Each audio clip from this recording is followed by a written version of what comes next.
আসসালামু আলাইকুম। কি অবস্থা সবার? যারা বলে দুবাইয়ের আইন খুবই কিছু না, মানে কিছু আইন কাইন নাই, তো তাদের জন্য এই ভিডিওটা।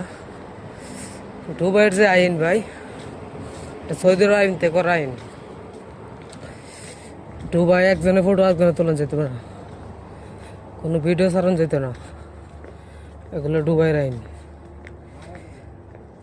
আর কোনো মাইয়ার ফটো তুললে, অজান্তে তুললে যদি জানতে পারে তাহলে বহুত বড় অপরাধ।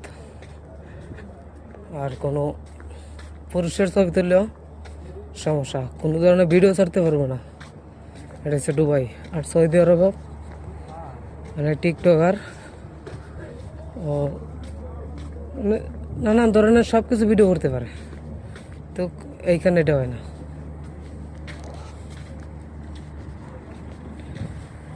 দুবাইয়ের আইন খুবই কড়াকড়ি।